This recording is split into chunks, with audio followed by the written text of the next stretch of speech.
የተወደዳችሁ እግዚአብሔር ቤተሰቦች እንግዲህ ወቅቱ ሰሞነ ሕማማት ነው። ሰሞነ ሕማማት እንደመሆኑ መጠን ያው እንግዲህ በሰሞነ ሕማማት የተለመዱ ዝም ብሎ ከፍትሐ ነገሥት የሚሆን ከመጽሐፍ ቅዱሳዊ ውጪ የምናደርጋቸው ነገሮች አሉ። የቤተክርስቲያን መምህራን በዚህ ጉዳይ በስፋት ያስተምሩናል፣ ይመክሩናል። አብረን ትምህርቱን ሰብስክራይብ፣ ላይክ፣ ሼር እያደረግን እንከታተል።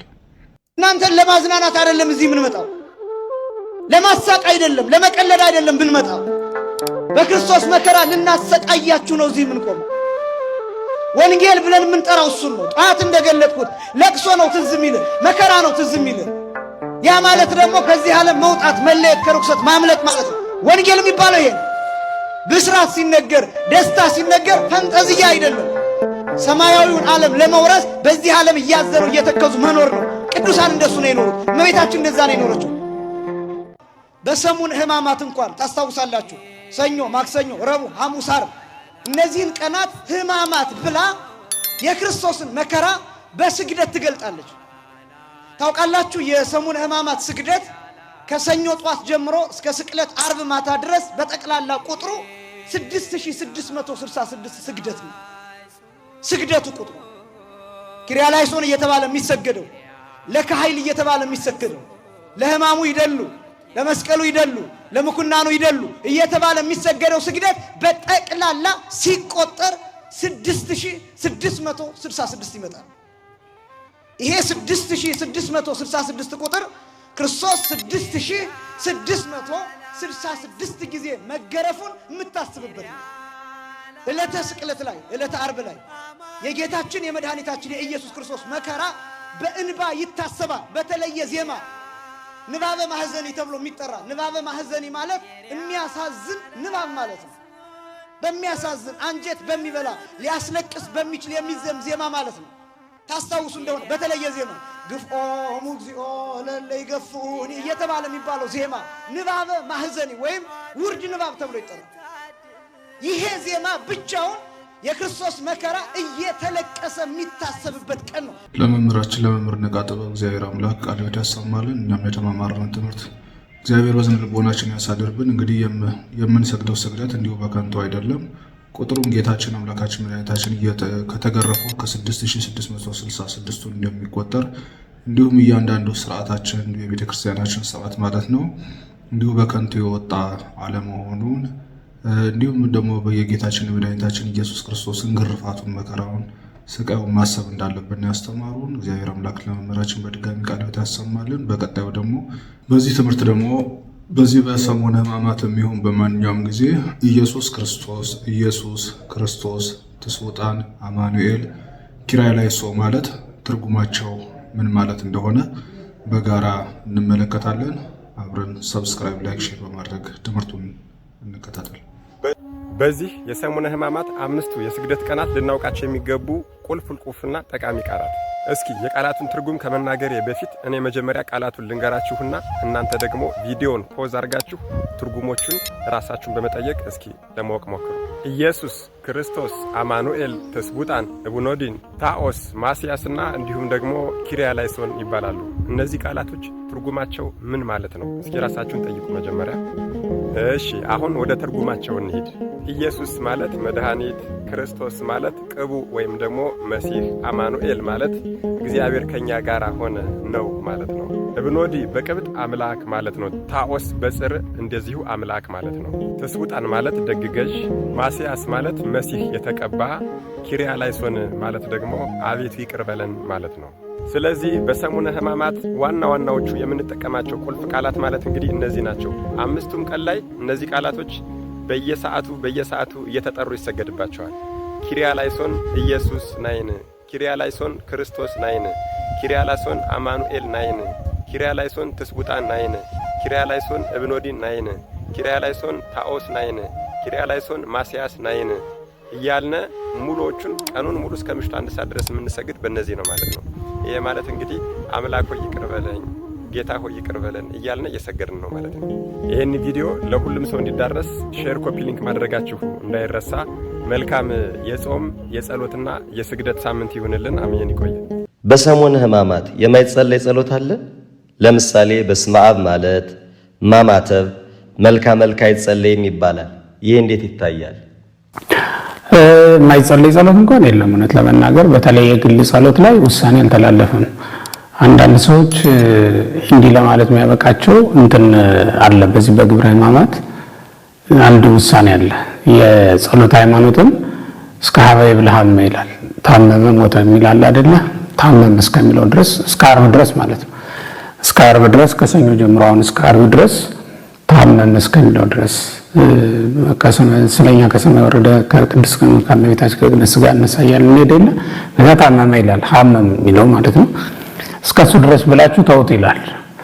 ያችን መነሻ አድርገው ነው እንግዲህ አንዳንድ ሰዎች ጸሎት አይጸልይም ይሄ ምናምን እንደዚህ የሚል ሐሳብ ለመስጠት ያዳፈራቸው መግቢያ የሆናቸው እሱ ይመስለኛል እንጂ በተለይ በግል ጸሎት ምንም አይነት እንትን የለም፣ የተሰራ ስርዓት የለም። የግል ጸሎት ማንኛውም ሰው የትኛውንም ሊጸልይ ይችላል።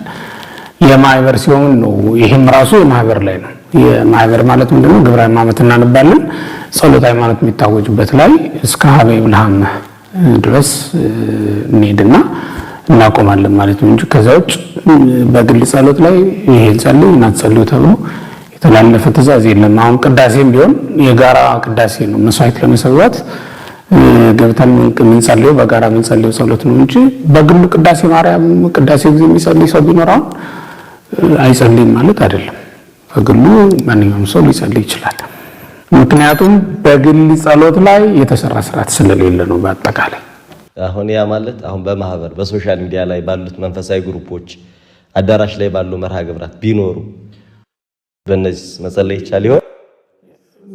በእርግጥ አሁን በዚህ ወቅት ያለ የማህበር ጸሎት ግብረ ሕማማት ነው። እኛ አሁን በማህሌት በቤተክርስቲያን የሚታወቀው ሌላ የለም። ምህላም የላትም ቤተክርስቲያን፣ ቅዳሴ የላትም፣ ኪዳን የላትም። የማህበር ጸሎት ብላ የምታስበው በዚህ ሰዓት የእንትኑ ነው የግብረ ሕማማት የሚነበብበትን ቦታ ነው። ሌላ የማህበር ጸሎት በዚህ ሰዓት ያለ አይመስለኝም። ካለም እንኳን የተለየ ራሱን የቻለ ስርዓት የተሰራለት ምንም አይነት የማህበር ጸሎት የለም በዚህ ሰዓት። ስለዚህ ማማተብም አይከለከልም፣ በስማም ማለትም አይከለከልም ማለት ነው።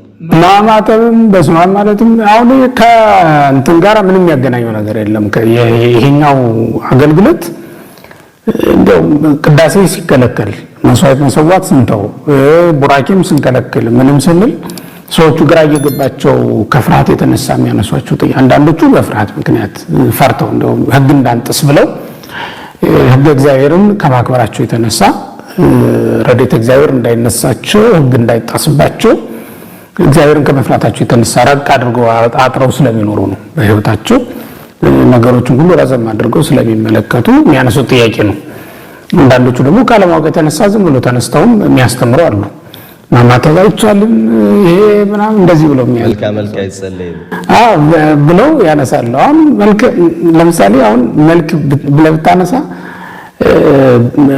መልክ የማይጸለይበት ጊዜ አይደለም። የመልክ ሕማማት እኮ እንጸልያለን። መልክ ነው በራሱ መልክ ሕማማት መልክ ነው። ሌሎች መልክ መልኮች የሉም። በዚህ ሰዓት አንጸልይም። ለምሳሌ ውዳሴ ማርያም እንጸልያለን። አሁን ቤተክርስቲያን ዳዊት እንደግማለን በማህበር መልካ ኢየሱስ ግን አናደርግም። ለምን? በዚህ ሰዓት ምንድነው ፊቱን የተጸፋበት ጊዜ ነው ብለን ስለምናምን መልኮችን ለገጽከ ለመልከከ ያናደም መልክ እንትን ምንለው ምናቀርበው እንደዚህ አይነት መልክ አናቀርብም ማለት ነው። ይሄ የማህበሩ ነው። እዛው ላይ ማህሌት ላይ ለሚቀርበው ለማህበሩ የተሰራ ስርዓት ነው ማለት ነው። ማማተብም ቢሆን የተከለከለው ቡራኬ ራስን መባረክ ነው ብለው ስለሚያስቡ ነው ሰዎች። እንጀራ ሳንባረክ እንኳን በለም ሕማማት ስለሆነ ባርከን ነው የምንበላው። ሙሴ እኮ ለሕዝቡ መናም ሲወርድላቸው ውሃም ሲፈልቅላቸው ባርኮ ነው የሚሰጣቸው። ጸሎተ ሙሴን ደግሞ ማለት ነው ንሴቦን ደግሞ ጸሎተ ሙሴ ማለት ንሴቦ ነው። ንሴቦን ደግሞ ባርኮ ነው የሚሰጣቸው። እስራኤልንም ልክ እንደዚያው እግዚአብሔር ይባርካችሁ ብሎ ነው እግዚአብሔር ነው ሊባርከው ያርገጾ ላይ ለሚል ቡራኬ እኮ በወሬቱ ነው ያለው። ሕዝቡንም እንዲህ ባለ ቡራኬ ወባረኩ እስራኤል ወባረኩ ሙሴ ወአሮን ዘቡራኬ ወባረኩ ደቂቀ እስራኤል ዘቡራኬ ይላል። ደቂቀ እስራኤል ሁሉ ይሄን ቡራኬ ይሄን ምስጋና አቀረቡ ማለት ነውና ባርኮ መብላት ባርኮ መጠጣት ከጥንትም ጀምሮ ያለ ነው። ራስንም መባረክ ልክ እንደዛው ይኖራል። ወባረኩም እስራኤል እንዲል ማን ነው ያዕቆብ ሁለቱን የዮሴፍ ልጆች ዋስተላለፈ እዲሁ አይደል የምንለው? እጁን አመሳቅሎ ባረካቸው ይላል። ኤፍሬምንና ምናሴን ማለት ነው። በመስቀል ቅርጽ አድርጎ ነው የባረካቸው። ሙሴም በመስቀል አምሳል እጁ ተዘርግቶ ታይቷል። እና የመስቀል ምልክት እኮ ያንን ነበረ። ክርስቶስ የተሰቀለበት መስቀል ነው፣ አማናዊ መስቀል ነው ያልነበረው እንጂ የመስቀል ምልክት ድሮም ነበረ። ሙሴ እጁን በዘረጋ ጊዜ እስራኤልን እየባረካቸው እኮ ነው። እና የተባረከ ሕዝብ ደግሞ ያሸንፋል። ስለዚህ እስራኤል ሲሄዱ ድል ይነሱ ነበር ማለት ነው። እንዴ እኛ አጋንንት እንዲሰለጥኑብን እንዴ? ምክንያቱ ምንድነው? አሁን የመስቀል ምልክት ማንይዝበት ምንድነው ምክንያታችን? እንደዛ አንከለከልም። ለምን ካልከኝ ሙሴ በመስቀል ምልክት መታየቱ እንደ ነውር አልተቆጠረበትም፣ እንዲያደርገው ታዟል። ለእስራኤልም ድል መንሳትም አብቅቷል። እሱ ብቻም አይደለም። አሁን የዓላማው ይሄ ምንድነው? ኦሪት ዘኍልቍ ምዕራፍ 25 ላይ ያለው አለ አይደለ? የነሐሱ እባብ የተሰቀለበት የነሐሱ እባብ አሁን የመስቀል ምልክት የክርስቶስ ምሳሌ ተደርጎ ተወስዷል። በዮሐንስ ወንጌል ምዕራፍ 3 ላይ እንደምናነበው የነሐሱ እባብ ክርስቶስ ነው። የነሐሱ እባብ የተሰቀለበት ዓላማ ደግሞ የመስቀል ምልክት ነው። አይተዋል። የነሐሱ እባብ የተሰቀለበት ደግሞ እንዲሁ የመስቀል ምልክት ነው ካል መስቀል ድሮ ምልክቱ ነበረ ማለት ነው በምሳሌ እና እንዲህ ያልን ስንሄድ የመስቀል ምልክት ይዞ መገኘት ጥንትም የነበረ ነው። አሁን የመስቀል ምልክት ነው። ይሄንን ይዤ መገኘቴና ይሄንን በእኔ ላይ ማሳየቴ ሰይጣንን ያስፈራል እንጂ ሌላ ማንንም ሊያስፈራ ቤተክርስቲያንንም ሕጓን ሊያስጥሳት ስርዓቷን ሊያበላሽባት የሚችል ነገር አይደለም እና ልንማርክ ራሳችንን ልናማትብ እንዲሁም ደግሞ ምን በላውን ምን ጠጣውንም ባርከን ልንመገብ ይፈቀድልናል ማለት ነው። የሚከለከለውን በደንብ በግልጽ ምዕመናን ሊያውቁት የሚገባው ነገር ምንድነው? የሚከለከለው ፍትሐተ ኃጢአት ነው። ይሄ ምንድነው? የፍትሐተ ነፍስ ነው የሌለው ምንድነው? ምን ማለት ነው? በሌላ አነጋገር ስርየተ ኃጢአት የሚያሰጠው የካህኑ ቡራኬ ማለት ነው። እሱ ነው የሌለው። እኔ እንዲህ ራሴን የምባረከው እኮ ስርየተ ኃጢአት የሚያሰጥ አይደለም፣ አጋንንትን ለማስፈራራት ይሄ ምልክቴ ስለሆነ ነው። ይሄ ምልክቴ ስለሆነ በሰላም ጊዜም እኮ በጦር ጊዜም በሰላም ጊዜም ወታደር መሳሪያ መያዝ አለበት አይደል? ይሄ ለኔ መሳሪያ ነው፣ መቼም አልጥለው ዓመት እስከ ዓመት ይሄ አጋንንት እንዲሰለጥኑ ብሎ እንደሚፈልገው። ስለዚህ ሁልጊዜ የነን ይዤ እታያለሁ ማለት ነው። ይሄ አይከለከልም። የተከለከለው የካህኑ ቡራኬ ነው። የካህኑ ቡራኬ ምዕመናን በደንብ እንዲገባቸው የሚያስፈልገው የካህኑ ቡራኬ የተከለከለው ስርየተ ኃጢአት የሚያሰጥ ስለሆነ ነው። ስርየተ ኃጢአት ያልተሰጠበትን የ5500 ዘመን ታሪክ ለማስታወስ 5 ቀን አይደሉ እነዚህ 5500 ዘመን ነበሩ እነዚያና 5ቱ ቀናት የ5500 ዘመን ምሳሌዎች ናቸው። እንደዛ ስለሆነ ለ5 ቀን ተኩል እኛም እንከለከላለን። ለ5 ቀን ተኩል ማለት ምንድነው? ከሆሳዕና ቅዳሜ ከሆሳዕና እሑድ ከሰዓት ጀምሮ አይደል የምናቆመው ቡራኬ? ከሆሳዕና ከሰዓት ጀምሮ እናቆማለን እስከ መቼ? እስከ ዓርብ ድረስ። ዓርብ ማታ ላይ ንሴብሖ ይዘመርና ሊቃውንቱ ንሴብሖን ይዘምራሉ። ከዛ በኋላ ይህድግ ይፍታ ብሎ ካህኑ ኑዛዜ ይሰጣል። በእርግጥ ቡራኬ አልተለመደም። ከዛ በኋላ የቀዳም ሰው ዕለትም ቡራኬ አንሰጥም። ለምንድነው የማንባረከው ከተባለ ነውር ስለሆነ አይደለም፣ የክርስቶስን ትንሣኤ አይተን ደስ ስላልተሰኘን ነው። ገና እሱን እየጠበቅን ነው እንጂ ነፍሳት ከሲኦል ወጥተዋል። ከዛ በኋላ ነፍሳችን ስርየተ ኃጢአት ተቀብላለች። መንግስተ ሰማያት ገነት ተከፍቶልናል። ወደ ርስታችን ተመልሰናልና መባረክ እንችል ነበር። ከዛ በኋላ መባረክ እንችል ነበር። ግን ምንድነው እንዲቆይ የተደረገው? ዓርብ እኮ ይህድግ ይፍታ ብሎ ካህኑ ፍትሐተ ነፍስ ይሰጣል፣ ስርየተ ኃጢአት ይሰጣል። ግን ቡራኬው አሁን ቅዳሜ ዕለትም የማይታየው የማይደረገው ለምንድነው? ገና ትንሣኤውን ስላላየን ደስታችን ፍጹም ስላልሆነ በዛ ምክንያት እናዘገየዋለን የሚል ነው። ከዚሁ ጋር አያይዞ ፍትሐትም የለም በዚህ ወቅት ጸበል መጠመቅስ ፍትሐትም የለም። ፍትሐትም የሌለው ልክ እንደዛው የታሰርንበትን ወቅት ለማስታወስ የሚል ነው። ጸበል መጠመቅ ድሮም በብሉይ ኪዳን እኮ ጸበል ነበረ እና ምንም ጸበል መጠመቅ የሚከለክል ነገር የለም። እኔ ሰዎች ከየት እንደሚያመጡትም አላውቅም እውነት ለመናገር። አንዳንድ ጊዜ ምዕመናንንም ለማወናበድ ዝም ብለው የሚፈጠሩ ጥያቄዎች አሉ እና ምዕመናኖች ትንሽ ነገር ናት፣ ግን ታስጨንቃቸዋለች። እሺ ለመምህራችን ለሊቀ ሊቃውንት ሰማ ከሆነ እግዚአብሔር አምላክ ቃለ ሕይወት ያሰማልን፣ ረጅም ዕድሜ ከጤና ጋር መድኃኔዓለም ክርስቶስ የቤተ ክርስቲያን አምላክ ያደልልን። እንግዲህ መምህራችን በሰሞነ ሕማማት ምን ማድረግ አለብን፣ ማድረግ የለብንም፣ የትኛው ጸሎት ይጸለያል፣ የትኛው ጸሎት አይጸለይም፣ ጥምቀት መጠመቅ ይቻላል አይቻልም የሚለው እንዲሁም በአጋጣሚ ደግሞ ጥምቀት መጠመቅ ይቻላል። ምክንያቱም በብሉይ ኪዳንም ጸበል፣ ጥምቀት ነበረ። ምሳሌው ደግሞ ንዕማን ሄዶ በጸበሉ ብቅ ጥልቅ ብሎ መዳኑ ይህም ምሳሌ እንደሆነ ነው መምህራችን በስፋት ያስተማሩት ትምህርት ነው።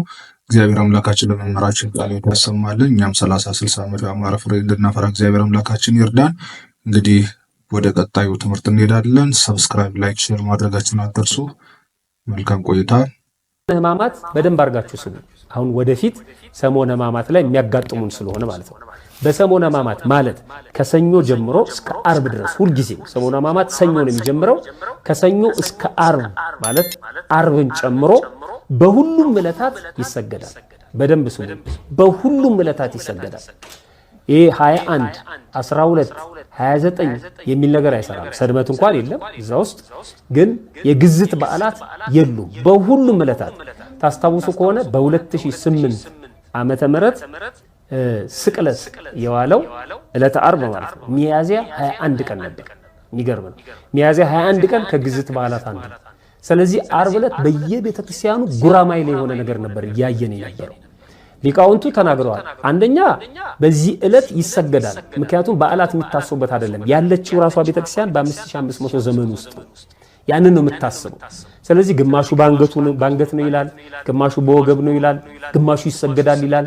ስለዚህ ጉራማይሌ ነበር። 21 ቢሆን ዕለተ ዓርብ ይሰገዳል፣ 29 ቢሆን ዕለተ ዓርብ ይሰገዳል፣ 12 ቢሆን ዕለተ ዓርብ ይሰገዳል። ቀኑ ራሱ የስግደት ዕለት ነው የሚባለው።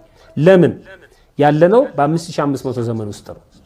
ስግደት ብቻ አይደለም እኮ በዓላት ብቻ አይደለም የሉም ያለው ራሱ መስቀል የለም፣ ቡራኬ አይሰጥም፣ እግዚአብሔር ይፍታ አይባልም፣ ራሱ ስርዓተ ቅዳሴ የለም፣ ቅዱስ ሥጋውና ክቡር ደሙ አይፈተትም።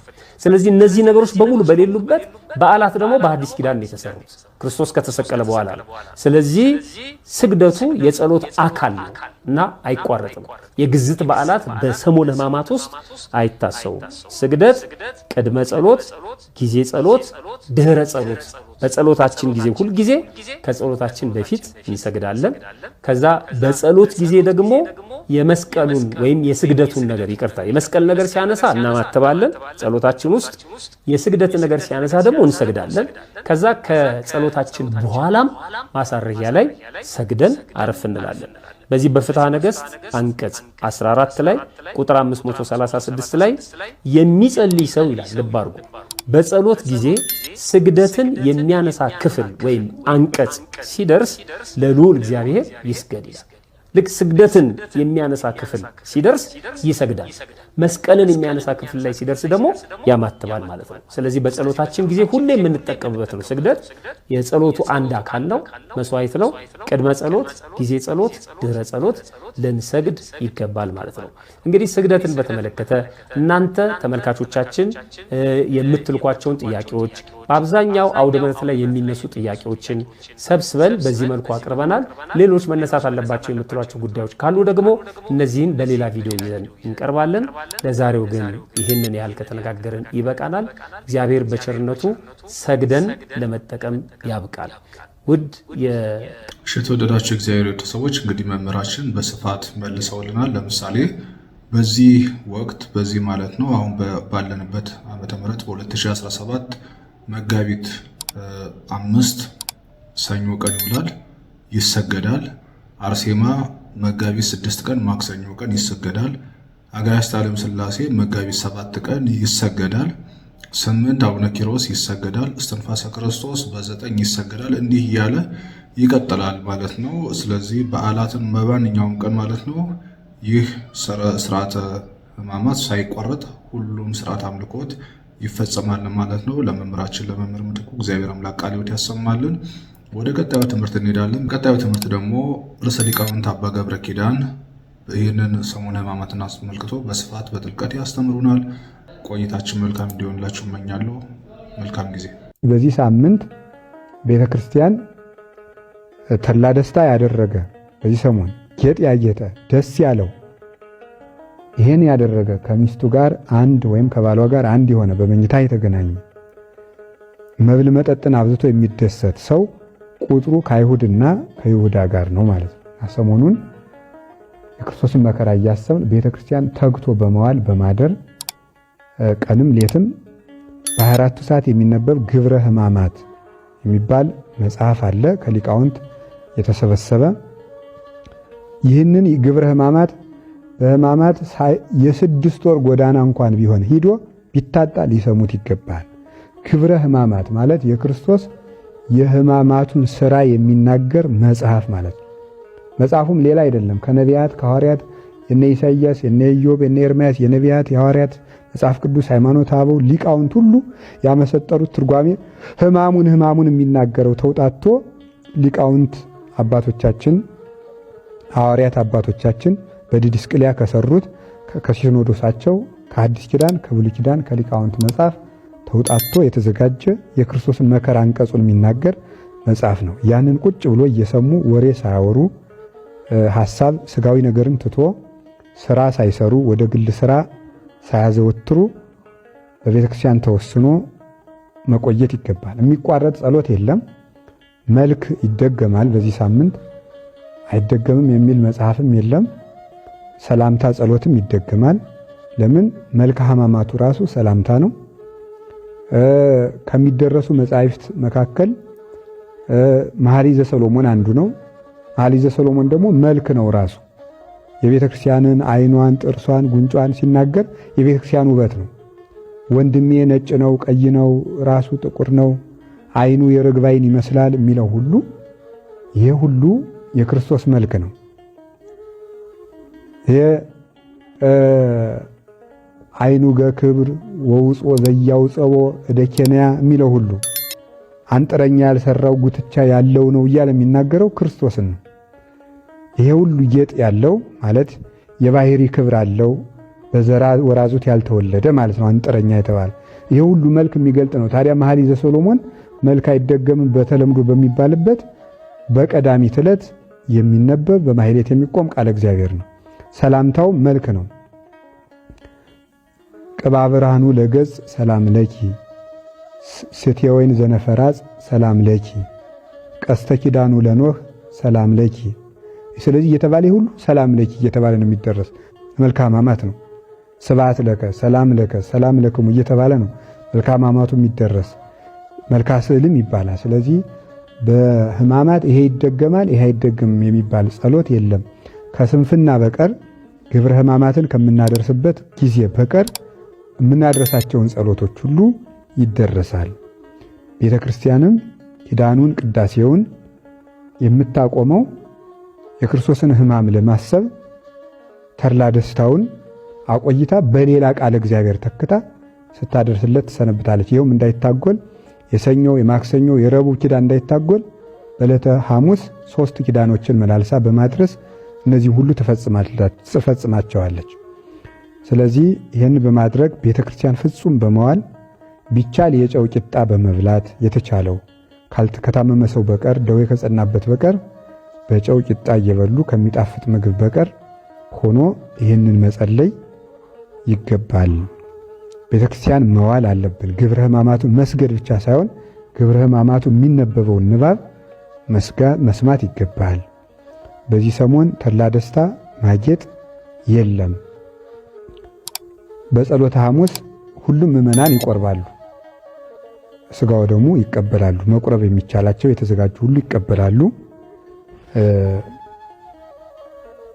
ተዘጋጅተን እንቀበላለን ሥጋው ደሙን። ለምን? የጸሎተ ሐሙስ ዕለት ብቻ የሚቀደስበት ምክንያት የጸሎተ ሐሙስ ዕለት ሐሙስ ሐዋርያትን አቁርቦ ዓርብ ስለተሰቀለ ያንን ታሳቢ ማድረግ የዛለት ምስጢረ ክህነትን ለማስተማር ሥርዓተ ቁርባንን ለማስረዳት 12ቱን ብቻ አቁርቧል።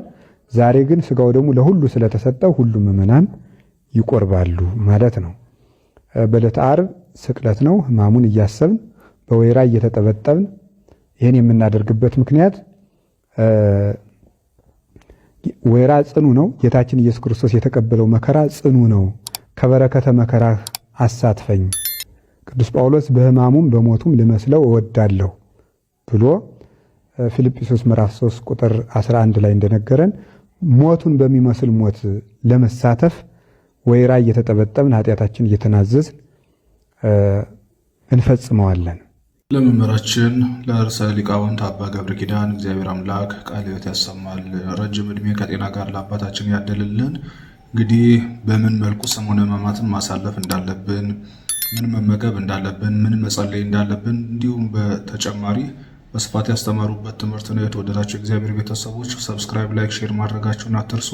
እንግዲህ በዛሬው ዕለት ሰሙነ ሕማማትን አስመልክቶ በስፋት የምንማማርበት ነው ማለት ነው። ስለዚህ እንቀጥላለን። በዚሁም አሁንም መምህራችን መጋቢ ሐዲስ ኢንጂነር ነቃ ጥበብ ከፍ ያለው ያስተምሩና ወደ እሳቸው ትምህርት እናመራለን። ክርስቶስ በውስጣችን እንዲኖር 4 ነገሮችን መከተል አለብን። ስንት ነገሮችን? 4 ነገሮችን። የመጀመሪያው በቃሉ መኖር አለብን። በምኑ መኖር? በቃሉ መኖር። ክርስቶስ በውስጣችን እንዲኖር መለኪያ እንዲሆን፣ መመዘኛ እንዲሆን፣ ማረጋገጫ እንዲሆን፣ በእናንተ አገላለጥ ስታንዳርድ የሚባለው ልክ የሚባለው ምን እንደሆነ እሱ ማየት መግለጥ ነው። የመጀመሪያው ለዚህ እንደ ስታንዳርድ የሚያገለግለው ለክርስትና መለኪያ መመዘኛ ሆኖ የሚያገለግለው የእግዚአብሔር ቃል ነው። የማን ቃል? የእግዚአብሔር ቃል። የመጀመሪያው በእግዚአብሔር ቃል መኖር ማለት ከመስማት ጀምሮ በህይወት መግለጥ ብቻ አይደለም፣ መታዘዝ ብቻ አይደለም፣ መተግበር ብቻ አይደለም፣ ንስሐ መግባት ብቻ አይደለም። እነዚህ የተጠበቁ መሆናቸው እንዳሉ ሆነው ህይወትን ለእግዚአብሔር ቃል ማጋለጥ ነው የመጀመሪያው። ህይወትን ኑሮን ለእግዚአብሔር ቃል ማጋለጥ ምን ማለት ነው?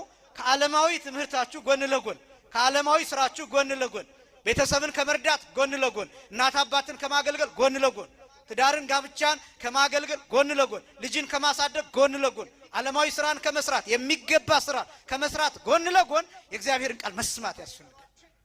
አእምሯችን፣ ሰውነታችን ለእግዚአብሔር ቃል የተጋለጠ የተገለጠ የሚሰማ መሆን አለበት። በምንሄድበት፣ በምንራመድበት፣ በምንተኛበት፣ በምንበላበት፣ በምንጠጣበት ሁሉ ጆሮአችን ለእግዚአብሔር ቃል የተገለጠ የተከፈተ፣ ሰውነታችን፣ ህዋሳቶቻችን ለእግዚአብሔር ቃል የታዘዙ መሆን አለባቸው። የእግዚአብሔርን ቃል ሲሰሙ የሚጣፍጣቸው መሆን አለባቸው። ልክ መብላት እንደማንተው፣ መጠጣት እንደማንተው ሁሉ፣ መተኛት እንደማንተው፣ እነዚህ ሰብአዊ የሚባሉትን ጠባያት እንደማናቋርጥ ሁሉ የእግዚአብሔርን ቃል መስማት ማቋረጥ የለብን። የመጀመሪያው እሱ። ዓለማዊ ትምህርታችሁ ላይ ጎበዞች ልትሆኑ ትችላላችሁ። ውጤት የምታመጡ ልትሆኑ ትችላላችሁ። በከፍተኛ ግሬድ፣ በከፍተኛ ደረጃ፣ በከፍተኛ ማዕረግ የምትመረቁ ልትሆኑ ትችላላችሁ። ምንም ይሁን ምን ዓለም ላይ ያላችሁ ስታተስ፣ ዓለም ላይ ያላችሁ ደረጃ፣ ዓለም ላይ ያላችሁ እውቀት ምንም ይሁን ምን የእግዚአብሔር ቃል ግን እንደ ጨው መግባት አለበት። በተለይ ደግሞ በዚህ ዘመን፣ ይሄ ዘመን ዓለምን የምታሸንፉበት፣ ዓለም ጋር የምትወዳደሩበት፣ ለዓለም መልስ የምትሰጡበት የእግዚአብሔር ቃል እውቀት ሊኖራችሁ ይገባል። ክርስቶስ በውስጣችን እንዲኖር፣ ክርስቶስ በአእምሯችን እንዲኖር፣ ክርስቶስ በሕይወታችን እንዲገለጥ፣ ፍሬ ሆኖ እንዲለቀቅ በእግዚአብሔር ቃል መኖር አለብን። ጌታ እንዲህ ይላል በዮሐንስ ወንጌል ምዕራፍ 14 ቁጥር 23 ላይ የሚወደኝ ቢኖር ቃሌን ይጠብቃል። ምን የሚለኝ ቢኖር? የሚወደኝ ቢኖር ምንን ይጠብቃል? ቃሌን ይጠብቃል። እግዚአብሔርን መውደድ የሚገለጠው የመጀመሪያ በዚህ ነው። እግዚአብሔርን ትወዱታላችሁ ብዬ ብጠይቅ ሁላችሁም እንደምትወዱት ታረጋግጡልኛላችሁ፣ ትነግሩኛላችሁ። ማንም እግዚአብሔርን አልወድም የሚል የለም። ባትወዱትም እዚህ አትመጡም ነበር። ትወዱታላችሁ። እንደየመጠናችን እንወደዋለን። የምንወደው ከሆነ ደግሞ ቃሉን እንጠብቃለን። በቃሉ ስንኖር የሚከሰተው ምንድን ነው መሰላችሁ? የእግዚአብሔርን ቃል ስንጠብቅ እንዲህ ይላል፣ የሚወደኝ ቢኖር ቃሌን ይጠብቃል ካለ በኋላ አባቴም ይወደዋል ይላል። አባቴ ምን ይለዋል? ይወደዋል። በእግዚአብሔር ለመወደድ፣ በአብ ዘንድ ለመወደድ፣ በመንፈስ ቅዱስ ዘንድ ለመወደድ፣ በአጠቃላይ በስላሴ ለመወደድ፣ በአብ በወልድ በመንፈስ ቅዱስ ለመወደድ ቃሉን መጠበቅ ያስፈልጋል። ምኑን መጠበቅ? ቃሉ መስማት፣ መጠበቅ፣ በቃሉ መኖር፣ ቃሉን ህይወት ማድረግ፣ ቃሉን ምግብ ማድረግ፣ ቃሉን መጠጥ ማድረግ፣ ቃሉን ልብስ ማድረግ፣ ቃሉን ማዘውተር፣ መዘመር፣ መስማት፣ መናገር፣ መመስከር፣ ማንበብ፣ እነዚህ ነገሮች ማድረግ ያስፈልጋል። በዚህ ዘመን ይህንን የእግዚአብሔርን ቃል እንደ ሰይፍ ካልታጠቅን ዓለምን ማሸነፍ አይቻልም። ስለ ቤተ ክርስቲያን የምታስቡላት ከሆነ በተለይ ወጣቶች ስለሆናችሁ እንዳልኩት ቤተ ክርስቲያንን የምትወዷት ከሆነ በዚህ ዘመን መጽሐፍ ቅዱስ ማንበብ አለባችሁ። ቅዱሳት መጽሐፍትን ማንበብ አለባችሁ። ቤተ ክርስቲያኑ የምትነግራችሁን ቃል መስማት አለባችሁ። መምህራንን መስማት አለባችሁ። ቁጭ ብላችሁ መማር አለባችሁ። ቢቻላችሁ የአብነት ትምህርት ቤት መማር አለባችሁ። ባትችሉ ሰንበት ትምህርት ቤት መማር አለባችሁ። ይህን እንኳን ባትችሉ የግቢ ጉባኤ መማር አለባችሁ። የእግዚአብሔርን ቃል በተለያየ መንገድ መስማትና ስለ ቤተ ክርስቲያኒቱ መመስከር አቅም ያላችሁ መሆን አለባችሁ። በየትኛውም ቦታ ሳታፍሩ ሳትፈሩ የእግዚአብሔርን ቃል ስለ ቤተ ክርስቲያን ስለ ኦርቶዶክሳዊነት መናገር የምትችሉ መሆን አለባችሁ። ጥቅስ ሲነሳ ዱላ የምትመዙ ቦክስ የምትሰነዝሩ መሆን የለባችሁ። የምትመልሱ መሆን አለባችሁ። የተዘጋጃችሁ መልስ የምትሰጡ የማታፍሩ መሆን አለባችሁ። ቤተክርስቲያን ስለ ቅዱሳን፣ ቤተክርስቲያን ስለ ታቦት፣ ቤተክርስቲያን ስለ ምስጢራት፣ ቤተክርስቲያን ስለ ክርስቶስ፣ ቤተክርስቲያን ስለ እመቤታችን፣ ስለ ቅዱሳን መላእክት የምታስተምረውን እሱን መመስከር አለባችሁ። በቃሉ መኖር አለባችሁ። የሚወደኝ ቢኖር ቃሌን ይጠብቃል አባቴም ይወደዋል ይልና ወደ እርሱ እንመጣለን ይልና በእርሱም ዘንድ መኖሪያ እናደርጋለን ይላል። እግዚአብሔር የሚኖርበት ሰው ቃሉን የሚጠብቅ ሰው የእግዚአብሔር ማደሪያ፣ የእግዚአብሔር ሀገር፣ የእግዚአብሔር ከተማ፣ የእግዚአብሔር ቤት መኖሪያ ዓለም የሚሆነው እግዚአብሔር ሀገሩ የሰው አይምሮ ነው። የእግዚአብሔር ዓለም የሰው አይምሮ ነው። የእግዚአብሔር መኖሪያ የሰው ልብ ነው። የክርስቲያኖች ልብ ነው። የቅዱሳን ልብ ነው። የጻድቃን ልብ ነው። የሰማዕታት ልብ ነው። የእግዚአብሔር መኖሪያ ጽርሐ አርያም ስለ ሰማይ ሲነገር ትሰማላችሁ። በኪሩቤል ዙፋን እግዚአብሔር የሚገለጠው በዘፈቀደ ብለው ይገልጡታል ሊቃውንቱ። በዘፈቀደ ማለት በወደደ መጠን የሚታይበት እንጂ እግዚአብሔርን ሀገርህ የት ነው ብትለው መኖሪያ የሰው አይምሮ ነው ይላል። የሰው ልብ ነው ይላል። የእናንተ አይምሮ ሰፊ ነው። የእናንተ አይምሮ ረቂቅ ነው። የእናንተ አይምሮ ምጡቅ ነው። እግዚአብሔር ሊኖርበት የሚፈልገው ነው። ሀገሩ ነው። ልብህ እንደዚህ ያለው። ለዚህ ነው ቅዱስ ጳውሎስ ሲናገር አንደኛ ቆሮንቶስ ምዕራፍ 2 ቁጥር 15 ላይ እኛስ ይላል የክርስቶስ ልብ አለን ይላል። የማን ልብ አለን? የክርስቶስ ልብ አለን ይላል። የክርስቶስ ልብ አለን የሚለው ምን ማለቱ ነው? እንደ ክርስቶስ የሆነ ሐሳብ፣ እንደ ክርስቶስ የሆነ ልብ፣ እንደ ክርስቶስ የሆነ ርኅራኄ፣ እንደ ክርስቶስ የሆነ ይቅርታ አለን። ይሄንን ማን ይኖርበታል? ራሱ እግዚአብሔር፣ ራሱ ክርስቶስ፣ ራሱ መንፈስ ቅዱስ ይኖርበታል። አብ ይኖርበታል፣ ወልድ ይኖርበታል፣ መንፈስ ቅዱስ ይኖርበታል። እንዲያውም ግዕዙ ይህንን የዮሐንስ ወንጌል ምዕራፍ 14 ቁጥር 23 ላይ አማን አማን እብለክሙ እውነት እውነት እላችኋለሁ መቦዝ አቀበ ቃሌ ቃሌን የሚጠብቅ ቢኖር አነ ወአብ ወመንፈስ ቅዱስ ንመጽእ ኀቤሁ ወንገብር ምዕራፍ ውስጤቱ እኔ አብ መንፈስ ቅዱስ መተን በእርሱ መኖሪያ እናደርጋለን ይላል የዮሐንስ ወንጌል ምዕራፍ 14 ቁጥር 23 ላይ። እግዚአብሔር የሚኖርበት ልብ ቃሉን የሚጠብቅ ልብ ነው። ለመምህራችን ለመጋቢ ሐዲስ ነቃ ጥበብ ከፍ ያለው እግዚአብሔር አምላክ ቃሉን ያሰማልን። እግዚአብሔር ኢየሱስ ክርስቶስ በውስጣችን እንዲኖር ምን ማድረግ አለብን በሚለው ላይ ነው መምህራችን በስፋት በጥልቀት ያስተማሩን ማለት ነው። ለመምህራችን እግዚአብሔር አምላክ ቃሉን ያሰማልን። እኛ የሰማነው ቃል በዝነ ልቦናችን ያሳድርብን። የተወደዳችሁ የእግዚአብሔር ቤተሰቦች ይህንን የዩቲዩብ ቻናል ሰብስክራይብ፣ ላይክ፣ ሼር ማድረጋችሁን አትርሱ። ሰሞነ ሕማማትን አስመልክተን ኢየሱስ ክርስቶስን አስመልክተን በጣም ሰፊ ማብራሪያ የምናገኝበት ትምህርታዊ የዩቲዩብ ቻናል ነው ማለት ነው። የተወደዳችሁ የእግዚአብሔር ቤተሰቦች እንቀጥላለን። ወደ ቀጣዩ ትምህርት ደግሞ እናምራ። የሕማማት ቀን ደግሞ ብትገቡ ቤተ መቅደስ ታያላችሁ ተአምር። የክርስቶስን ልክ እንደተገነዘ ሆኖ ሁለት ካህናት ይዘው 41 ጊዜ እየተዞረ እግዚኦታ እየተባለ እነሱ የተሰማቸው እንዲሰማን የሚያደርግ ጸሎት አለ። የትንሣኤ ሰሞን ደግሞ ገና ቅዳሴ ስትጀምር ሃሌሉያ ዮሴፍ ወኒቆዲሞስ ገነዝዎ ለኢየሱስ። ዮሴፍና ኒቆዲሞስ ኢየሱስን ምን አሉት? ገነዙት እያለ ነው ቅዳሴ የምንጀምረው ራሱ። እውነት ነው። እንግዲህ ዮሴፍና ኒቆዲሞስ የክርስቶስን ስጋ ከመስቀል ላይ አውርዶ ሽቶ ቀብተው ገንዘው መቅበራቸው ይታወቃል። እንግዲህ እግዚአብሔር አምላክ ለዘመነ ትንሣኤው እግዚአብሔር አምላክ በሰላም ያደርሰን ሁላችንን። አሁንም ወደ ርዕሰ ሊቃውንት አባ ገብረ ኪዳን ትምህርት እናምራለን። ሰብስክራይብ፣ ላይክ፣ ሼር ማድረጋችሁን አትርሱ። እንቀጥል። በዚህ ሳምንት ባልና ሚስት አብረው አይተኙም። የጣፈጠ ምግብ አይበላም። ቢቻል የጨው ቂጣ አይቻልም ሰው ሁሉ እንዳቅሙ ጥሩ ውሃ ብቻ በመጠጣት ወይን የሚያሰክር መጠጥ ጣፋጭ መጠጥ ባለመጠጣት ምቹ ቦታ ላይ ባለመተኛት ስጋዊ ጨዋታዎችን ቀልዶችን ሁሉ በማስወገድ ዘፈን፣ ጨዋታ፣ ድልቂያ፣ ተድላ ደስታ በሕማማት የተደሰተ ሰው በትንሣኤ ሊያለቅስ ይገባዋል ይላሉ 318ቱ ሊቃውንት በፍትሐ ነገሥት ሲናገሩ። ድግስ የለም በዚህ ሳምንት። ይህን ሁሉ አስበን ከጌታ ጋር የምንታመምበት ሳምንት ነው። ከክርስቶስ ጋር የታመመ ሰው ከክርስቶስ ጋር ይነሳልና እነዚህ ሕማማትም ለእኛ ክብሮቻችን ናቸው። ለአባታችን ለርዕሰ ሊቃውንት አባ ገብረ ኪዳን እግዚአብሔር አምላክ ቃልዎት ያሰማልን። ያው እንግዲህ ባልና ሚስት በመኝታ መለያየት እንዳለባቸው የጣፈጠ መብላት እንደሌለብን ነው መምህራችን በድጋሚ ያስተማሩን። እግዚአብሔር አምላክ ለመምህራችን በድጋሚ ቃልዎት ያሰማልን። ሰብስክራይብ፣ ላይክ፣ ሼር ማድረጋችሁን አትርሱ። እሺ እንግዲህ የተወደዳችሁ የእግዚአብሔር ቤተሰቦች እንዲህ እያልን ማብቂያችን ላይ ደርሰናል። ላስተማሩን ለመምህሮቻችን በሙሉ እግዚአብሔር አምላክ ቃልዎት ያሰማልን። ይህ ቻናል ቤተ ተዋሕዶ ይባላል። ቤተ ተዋሕዶን ሰብስክራይብ፣ ላይክ፣ ሼር ማድረጋችሁን አትርሱ። ስለነበረን ሰዓት እግዚአብሔር አምላካችን ስሙ የተመሰገነ ይሁን። ወስብሐት ለእግዚአብሔር። ይቆየን። አሜን።